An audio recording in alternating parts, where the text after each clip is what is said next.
In this video, we're going to go over the history of Put-in-Bay, Ohio, and how it came to be one of the most popular vacation destinations on the Great Lakes. Nestled on South Bass Island in Lake Erie, Put-in-Bay's story is one of transformation, from a strategic military outpost to a bustling summer resort. Its unique name likely originated from sailors seeking shelter in its protected harbor, telling each other to put in the bay when storms approached. This natural harbor has been a key feature of the island's history, providing safe haven for centuries of mariners. The earliest known inhabitants were various Native American tribes, including the Ottawas, Miamis, Shawnees, Senecas, Iroquois, and Eries. They used the island as a shelter during their Lake Erie crossings and for hunting and fishing. Evidence of their presence can still be found today, with arrowheads, stone axes, and other implements occasionally unearthed during construction projects. European exploration began in 1679, when French explorer Robert La Salle sailed through on the Griffin, the first large sailing vessel to navigate these waters. They stopped at nearby Middle Bass Island, naming it Île des Fleurs, due to the abundance of wildflowers they discovered there. This early encounter marked the beginning of European interest in the Lake Erie Islands.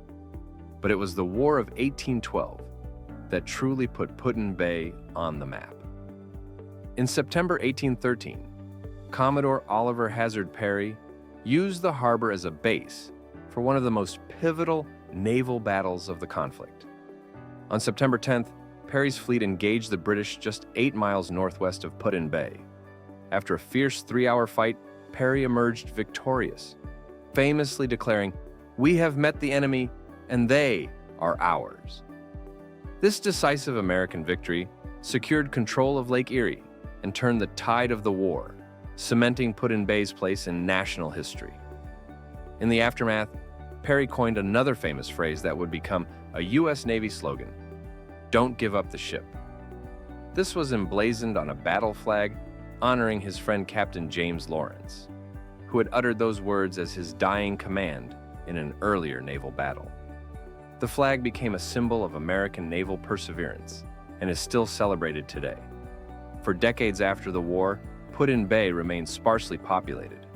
The 1850 census recorded just 186 people in 32 dwellings, mostly farmers and fishermen.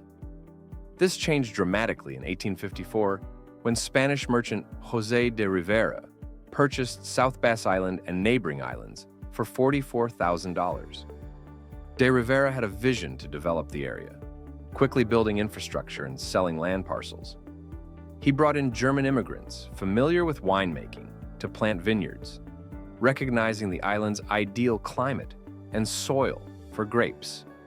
This marked the beginning of Put-in-Bay's wine industry, which would become central to its economy and identity. The island's unique microclimate, influenced by Lake Erie, proved perfect for growing a variety of grape species.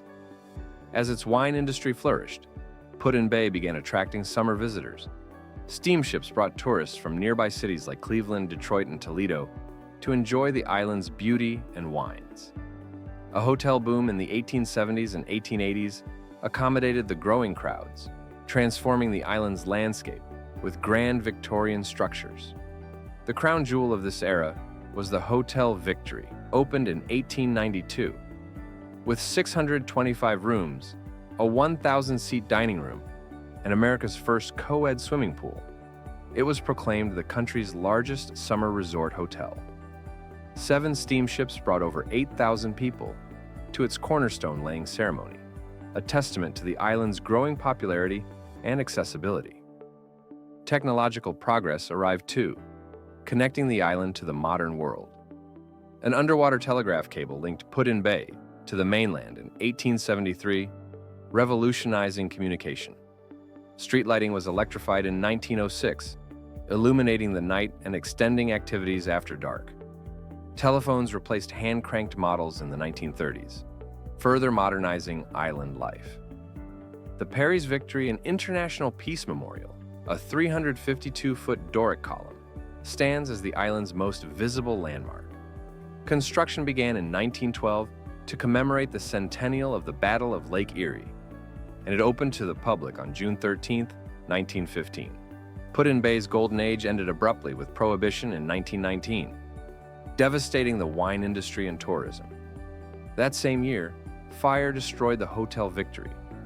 The blaze was so intense that it could be seen from as far away as Detroit, 62 miles distant. Today, only the hotel's foundations and swimming pool remain, visible in the South Bass Island State Park, serving as a poignant reminder of the island's past grandeur. The Great Depression further reduced visitor numbers, and the once bustling steamship docks fell quiet. However, the island's community remained resilient. In 1938, forward-thinking residents established an airport, recognizing air travel's potential to bring visitors and supplies. This adaptability would prove crucial in the coming years. World War II brought economic recovery as increased prosperity led more Americans to travel. By the late 1940s, tourism rebounded, with visitors arriving by private boats and ferries instead of steamships.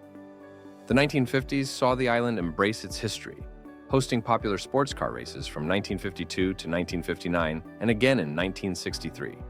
These events drew racing enthusiasts from across the region and were revived in 2011 with the Put-in-Bay Road Races reunion, celebrating the island's unique motorsport heritage.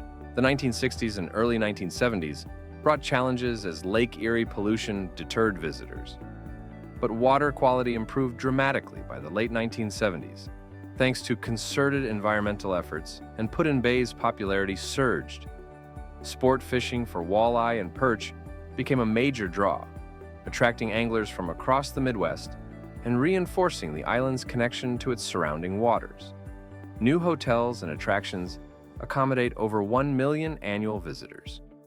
Popular activities include winery tours, cave explorations, visiting Perry's Victory and International Peace Memorial, and enjoying the lively downtown scene with its bars, restaurants, and shops. While tourism drives the summer economy, a hardy group of islanders remain through winter. When the lake freezes, planes become the lifeline for supplies, mail, and even school children from neighboring islands. Ice fishing shanties dot the frozen harbor, continuing a generations-old tradition and providing a stark contrast to the bustling summer scene. Put-in-Bay may be a place to escape, but it's also a place where history comes alive, offering a unique blend of past and present on the shores of Lake Erie. Its story continues to unfold, shaped by the ebb and flow of tourists, the changing seasons, and the enduring spirit of its residents.